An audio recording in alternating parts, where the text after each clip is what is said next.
Our skies are full of mysteries.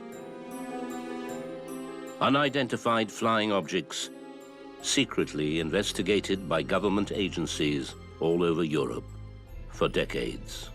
People are absolutely fascinated by this subject, and there are so many people out there who want to know the truth. For the first time, we've collated sightings and reports from across an entire continent. Here he comes from the south. He's coming toward us now. The incident burned such an impact in my memory that I don't think I'll ever be able to forget it. Some experts insist that many sightings have rational explanations. Even the most careful UFO researcher can fall victim to a cleverly perpetrated hoax. But a few continue to defy understanding. This UFO incident was and remains unexplained. Are these visitors from other worlds or natural phenomena? And do our European governments know more than they ever reveal to us? The answer may lie in the untold stories of the UFO files of Europe.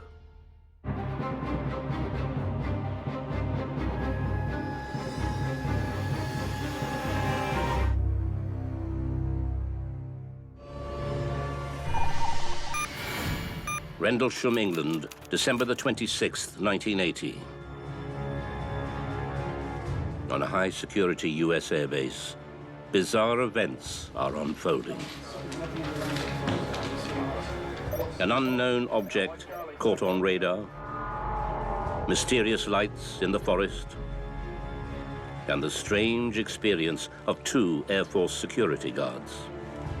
Then all of a sudden, we came into a clearing, and there was a bright light, and the whole woods lit up. When we hit the ground, we didn't know what we thought was going to be an explosion or something. The Rendlesham Forest incident is one of the most mysterious of all UFO tales. This is clearly Britain's most interesting and compelling UFO encounter. Rendlesham has since become known as Britain's Roswell. Now, 30 years on, more evidence brings the case to life once again. Air traffic controller Nigel Kerr reveals his account of an unknown object detected on radar that night. I saw something. Bentwater told me they'd seen something. Then you think, what really happened there? Bentwater's US military base. It's the early hours of the morning. Air Force security guards John Burroughs and Jim Peniston witness a strange light over the forest. It almost looked like a Christmas light, like display of different colored lights. Concerned it may be a crashing aircraft, they go to investigate. We decided to open up the gate, drive down to the end of the road, and see if we could get a better idea what we were dealing with. As we got into the woods, it seemed like we were having trouble gauging exactly where it was at first. And just when we thought we got close to it, sometimes it wasn't there. Then all of a sudden, we came into a clearing, and there was what appeared to be like a bright light, and the whole woods lit up at that point. We hit the ground. We didn't know what we thought was going to be an explosion or something. At that point in time, it was no longer an aircraft crash. It was an unknown situation, possible security, hostile threat. But their abnormal night was about to get stranger. As I got back up, the light dissipated, and what appeared then was a triangular craft. Jim claims he made notes about the bizarre experience. I wrote down as many things as I could. I wrote down the size. And it was a black craft, shiny like glass, smooth. Then it started to power up with the lighting, and it lifted off the ground. And whatever it was dimmed, started to go up into the trees and went out towards the coastline. Once we realized we lost complete contact with it, we called it in and we were told to return. The truth of Jim and John's strange encounter has been hotly debated ever since.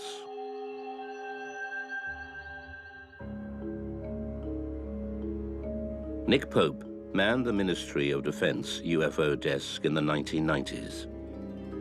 He feels the professional backgrounds of the witnesses make the case difficult to dismiss. With many UFO sightings, you can say, well, maybe it's a misidentification of something quite ordinary.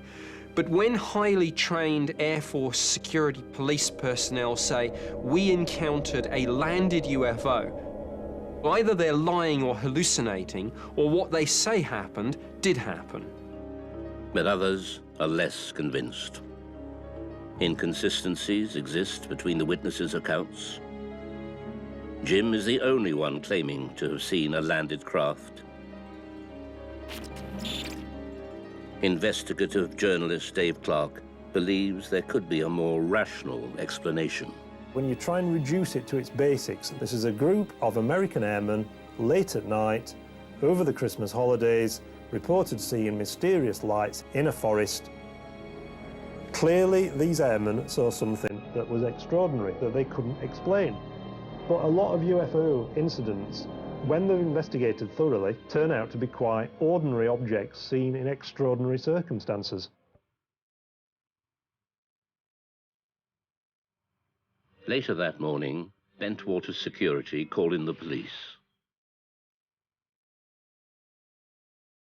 Suffolk Constabulary logs record the request.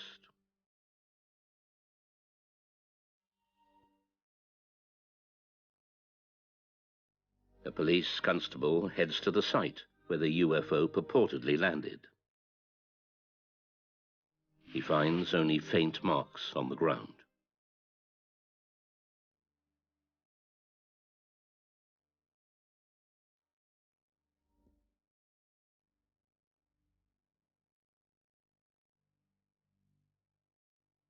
With little evidence of a crime scene, the police take no action.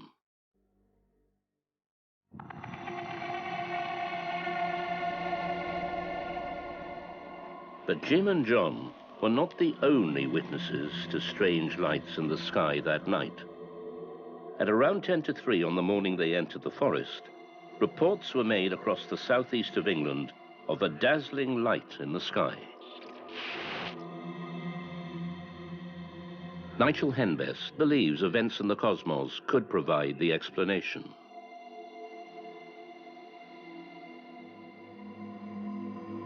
The first light that appeared in the sky over Rendlesham was undoubtedly a meteor. A lot of amateur astronomers from the British Astronomical Association, who are guys who go out looking at the sky every night, saw a bright shooting star crossing England at exactly that time. When you see a shooting star crossing the sky, it always looks closer than it actually is. And people often report a shooting star, a very bright one, we call it a fireball if it's brighter than any of the stars. They often report one of these really brilliant meteors as being a crashing aircraft, not just in the case of Rendlesham, but many other times as well. Had these trained airmen mistaken the fireball meteor for a falling aircraft? Or had something actually come down in the forest?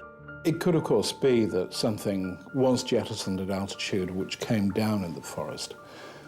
But we have no wreckage to show. In terms of hard evidence, what we need is wreckage, and wreckage that we can take away and analyze somewhere. For some, there are problems. The lack of hard evidence, and the years that have passed since the witnesses made their original statements. I just think the story now, it's been going for so long, every time those airmen tell the story, they're embellishing it a little bit more. They're on the lecture circuit, they're featured in books and articles. They've become part of the UFO industry. 30 years on, Rendlesham continues to fascinate UFO enthusiasts.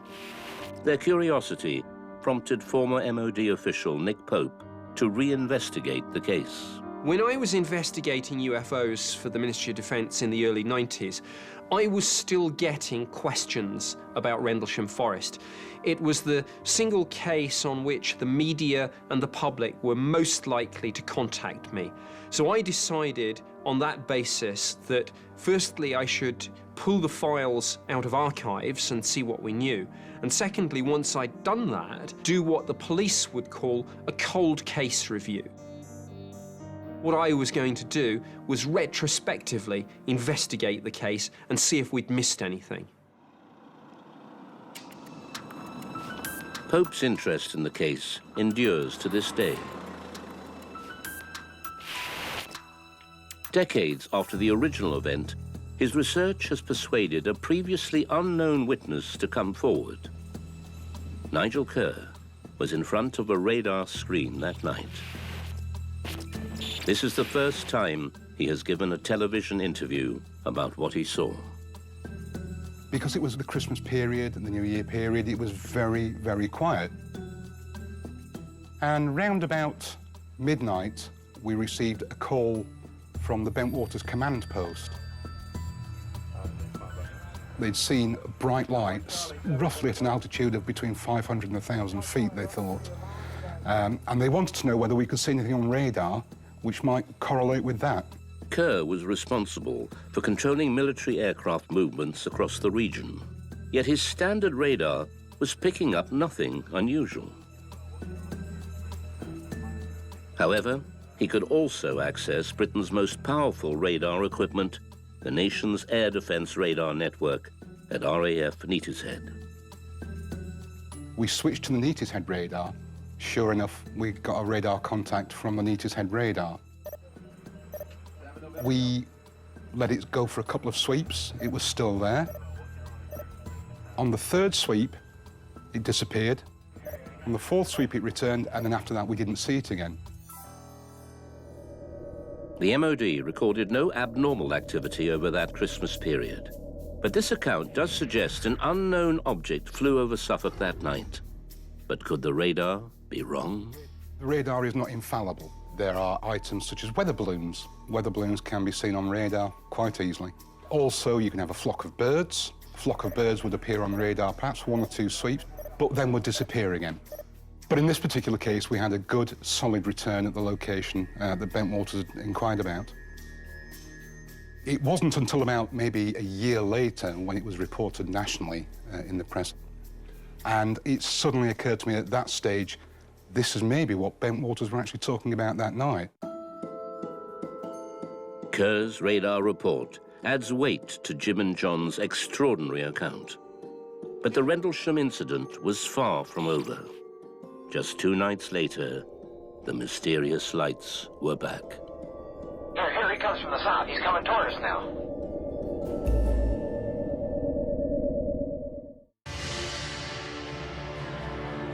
December the 26th, 1980. US airmen encounter mysterious lights and what one describes as a landed craft in Rendlesham Forest, England. Rumors of the UFO sighting spread through a high-security US airbase.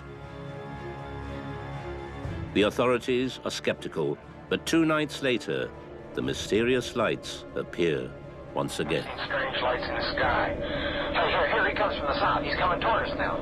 And the eyewitness this time, a high-ranking lieutenant colonel. Colonel Holt went out into the forest to debunk this UFO nonsense and actually ended up having his own encounter. The incident burned such an impact in my memory that I don't think I'll ever be able to forget it.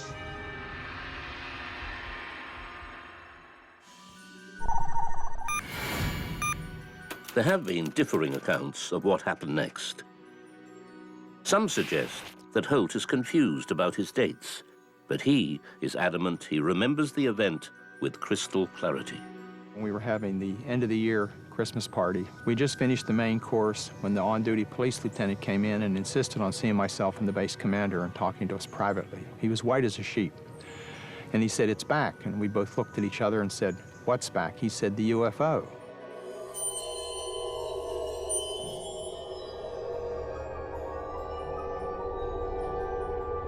What is not disputed is that Holt heads into Rendlesham Forest, determined to debunk the UFO mystery. I was very skeptical. I was sure there was a logical explanation. When we arrived there were 20 or 30 people milling around. They could see a bright area where this alleged landing had taken place. Holt follows the glowing light to the exact spot where just 48 hours earlier, a UFO was supposedly sighted. I'd taken my small microcassette recorder along that I normally carried with me around the base, and it recorded certain instances of what happened, so I did have it documented pretty well. The tape recording that Holt made that night still survives. 150 feet or more from the initial, I should say, suspected impact point. We found a small blast, what looks like a blasted or scruffed up area here. It is looking directly overhead. One can see an opening in the trees, plus some freshly broken pine branches on the ground underneath. Looks like someone came off about 15 to 20 feet up. UFO investigator Gary Heseltine has come to Rendlesham Forest to explore Holt's account of the night. Where the object had landed, it had actually punched its way through the canopy of trees. And as it had come down, it had broken off several branches. They also found a blast area in the middle of the triangle, which may account for the fact that when the object took off, there may be some kind of propulsion used.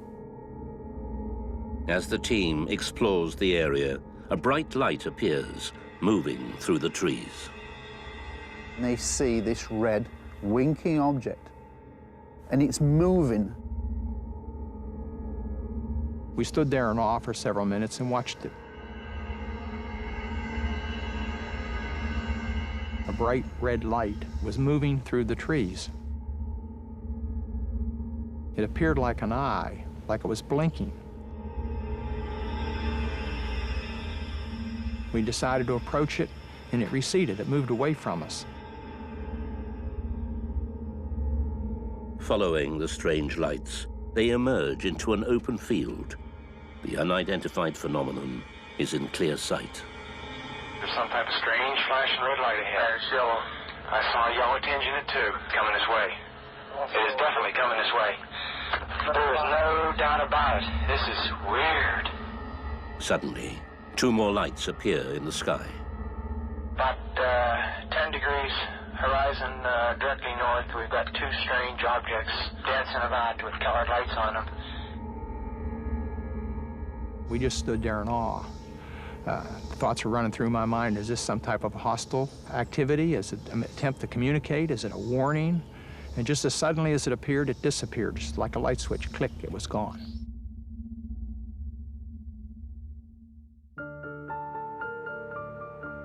Holt wrote an official report of the night to his base commander, handing over his tape recorder as evidence. Colonel Holt's original memo to the Ministry of Defence was the formal notification to the British government that this incident had taken place. Colonel Holt is probably one of the most senior military officers to have seen and made an official report of a UFO whilst on duty. Holt's status as deputy commander of the base and his conversion from skeptic to believer seem to make a compelling case. But not everyone there that night agrees. Holt's commanding officer was outside the base, but did not see any unusual lights in the sky. Others feel there may be a more earthly source for the light. Orfordness Lighthouse. Holt made a running tape recording of what he could see at the time. If you play that tape and watch the lighthouse, the description where they're seeing the light, there it is again, out at the coast. It fits perfectly with the flashing beam of the Orfordness Lighthouse. This looks like it's clear out to the coast. It's right on the horizon. Moves about a bit and flashes from time to time. Orfordness, with its 5 million candela bulb, lies 8 kilometers southeast of Rendlesham Forest. But Holt is adamant this is not what he saw. I hear that you guys were looking at the lighthouse one more time, I'm going to scream. We saw the object over there, The lighthouse is over there. We could see the lighthouse. He's describing objects to the north, multiple objects to the north, objects to the south. So clearly we're describing something that is moving in the sky. The Orford Ness Lighthouse is way off in that distance. Now, I defy anybody to try to tell me that a flying lighthouse exists. Holt's report also describes other UFOs he saw in the sky at the same time.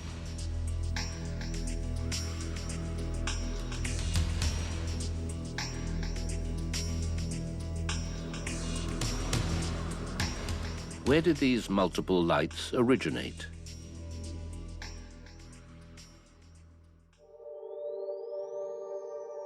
Nigel Henbest has an intriguing suggestion. As an astronomer, I would say the lights that seem to hover and twinkle like stars actually were stars. The brilliant star Sirius, the brightest star in the sky, was visible that night and in exactly the direction that the brightest of these lights was reported as being. It was described as twinkling in different colours. That's how Sirius looks. Henbest believes Sirius may also account for Holt's reported movement of the UFO. The report also said that this bright light gradually sank down, and checking where Sirius was in the sky in the time of night, that's exactly what Sirius would have done. So this is actually, to my mind as an astronomer, a very accurate report of the star Sirius. Around 20% of UFO sightings are attributed to astronomical events.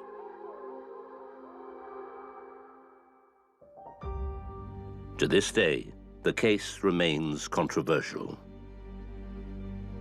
No single theory explains all the events described in Holt's memo.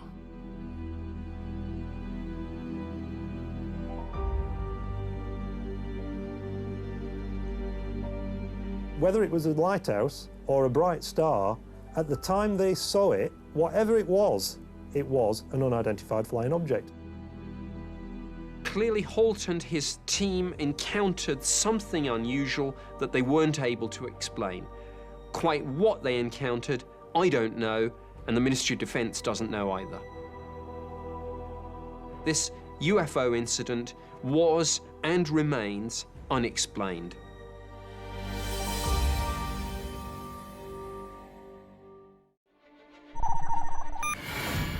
Venice, August the 17th, 1936. An extraordinary sighting of 3 unidentified flying objects sends the Italian Air Force into a state of panic. Improvvisamente sono partiti 2 caccia intercettatori e hanno cercato di avvicinarsi a questo oggetto, solo che sia l'oggetto lungo che i 2 oggetti più piccoli sono schizzati via a una velocità incredibile. 60 years later, mysterious documents now reveal the event and the government cover-up that followed. It was a personal order by Mussolini not to speak about this. A secret UFO research group was founded, headed by the Italian dictator. If this is genuine, one can see why Mussolini would be interested.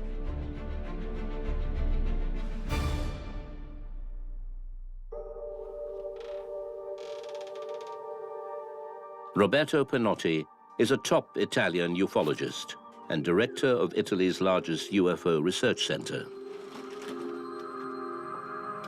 He spent almost half a century studying UFO reports. In 1996, an anonymous package arrives at Pinotti's office. The documents within purported to be a secret government report of the UFO sighting. These documents were very intriguing because they are related to a definite report dated the 22nd of August of 1936 about a sighting over Mestre and Venice. The report contained detailed descriptions and sketches of the UFO.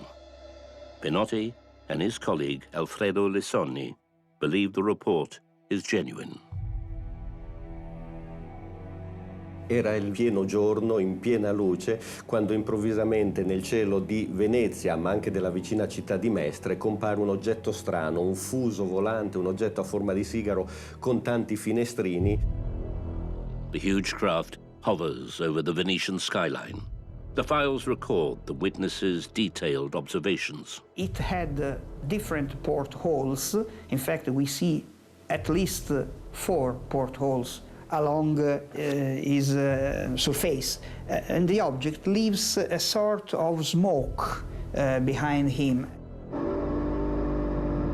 Suddenly, the UFO opens up at one end, releasing 2 smaller objects from within. The report describes the 2 objects near the cigar-shaped object like metallic, Saturn-shaped objects. With 3 unknown craft now in the sky, the Italian military rapidly responds. The Italian Air Force was alerted. In fact, 2 fighters were scrambled in order to intercept this unknown object. Ma improvvisamente sia il fuso volante che le 2 sfere schizzano via a velocità rapidissima.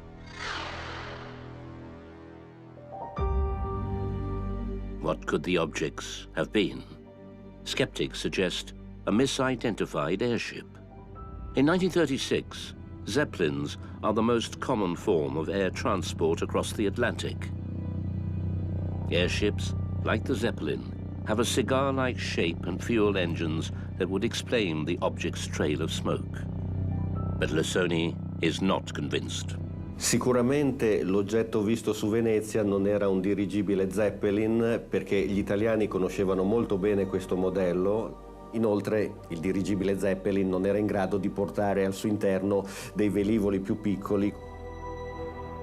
According to these documents, whatever was in the sky that day had a lasting effect on the fascist dictator. He tries to silence all key witnesses. I testimoni vengono fermati dalla polizia politica di Mussolini, l'Ovra, vengono portati 6 giorni dopo a Roma, vengono interrogati, vengono stilati dei rapporti, dei verbali, ed è stato loro intimato di non parlarne con nessuno, altrimenti sarebbero stati rinchiusi in manicomio. But what would Mussolini have been so afraid of people knowing? Former MOD official Nick Pope believes the political timing of the sighting may hold a clue. I think it's important to look at these Mussolini UFO files with a sort of contemporary context in mind. It's a very different era. This is the run-up to the Second World War. During the war, of course, the feelings of dread and panic and paranoia. One has to ask, does any of this play a role in these UFO sightings and indeed in the UFO phenomenon more generally? Mussolini thought that the so-called unconventional flying vehicles, because this is the correct term the fascists used, were just a new kind of weapon of another European country, England, France, or Germany. And as far as we know, he suspected these objects were built by the Germans. Suspicion that Germany was developing a revolutionary new technology was widespread throughout Europe. There are many rumors that during the war, the Nazis developed flying saucer technology. You hear a lot about Nazi flying saucers. If this is genuine, again, one can see why Mussolini would be interested, because I think one of the comments is, well, if this represents the state of aerospace technology, then we, the Italian Air Force, need to go back to the drawing board. According to Pinotti, that is exactly what Mussolini tries to do. He sets up a top-secret research group to study these velivoli non convenzionali, or unconventional aircraft. This group was Cabinet RS-33. RS are the initials, the capital letter of Ricerche Speciali, special researchers. Italy's leading scientists, engineers, and astronomers are assembled to design new flying technology based on witness descriptions of the Venetian UFO. Mussolini had ordered them to try to copy these new objects. Normally, airplanes are elongated with wings, flaps, and so on. The technology they tried to develop, on the contrary, was about entubed wings, rotating wings. In other words, they tried to develop round planes, round objects. If the case is genuine, the Italian government's involvement gives it a unique place in history as the world's first ever official UFO sighting. Until now, ufology was generally accepted to have started in the late 1940s with events like Roswell. The Mussolini UFO files are very interesting because if this turns out to be genuine, it effectively rewrites the whole history of the modern UFO phenomenon. The modern flying saucer mystery really starts in 1947. So if Mussolini was taking an interest in all this back in the 30s, really we need to revisit the entire history of this. It's an extraordinary story. But is it actually true? British-born author and UFO investigator Mark Pilkington has come to Venice to explore the evidence.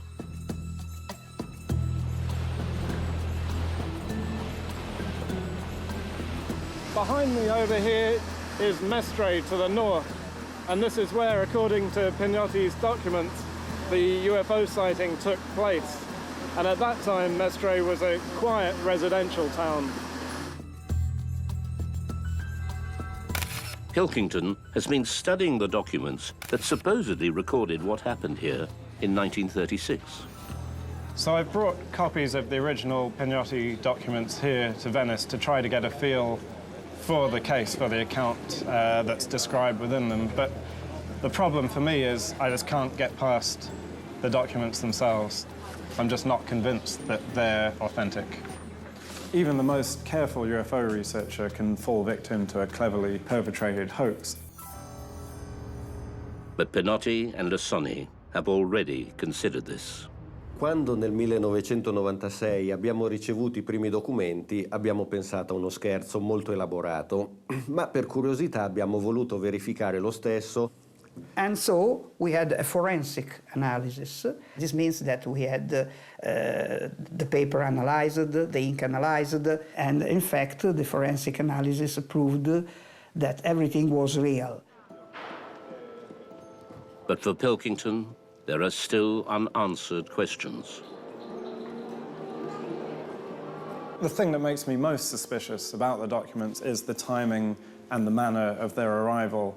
They were handed anonymously to Pignotti, so he has no means by which to check out their source.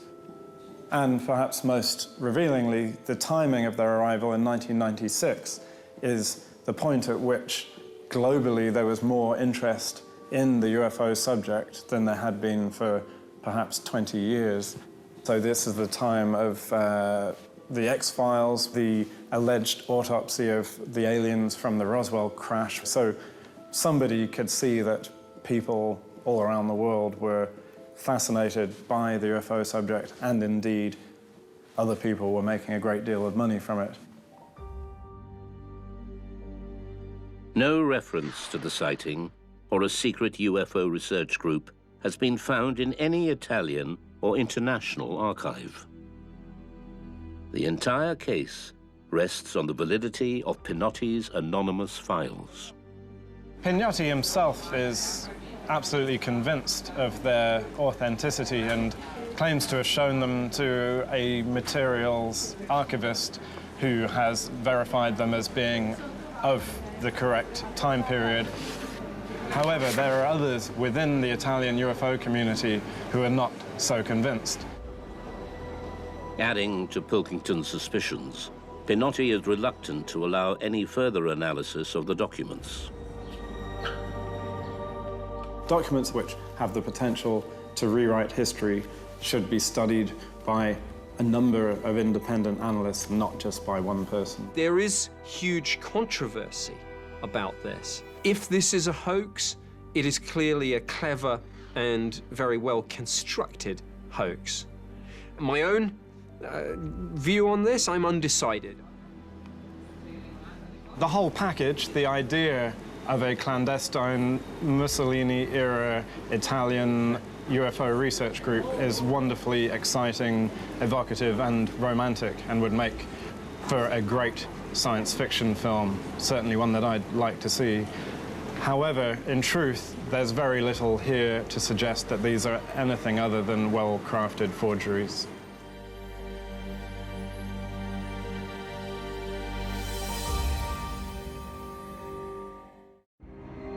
Central Sweden, 15th of September 1952. At 11:30 p.m., a young office clerk and his mother witnessed 2 UFOs hovering in the skies above their home. The sighting triggers a full investigation by the Swedish Defense Ministry and became one of the most famous UFO cases in the country's history.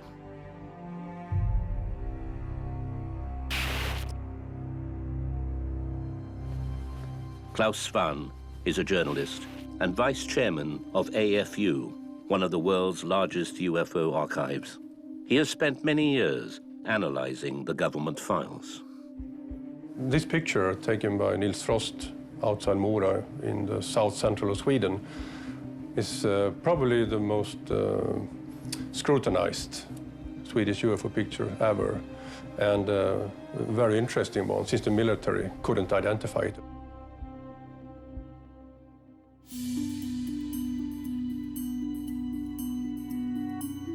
20-year-old Nils Frost is returning home after visiting his girlfriend nearby.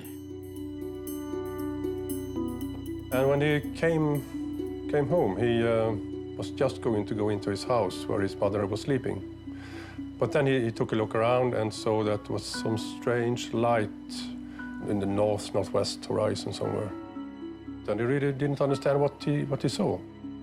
Stunned by the 2 mysterious objects, Frost rushes inside to wake his parents, dragging his mother out to see it. Quick! It's there!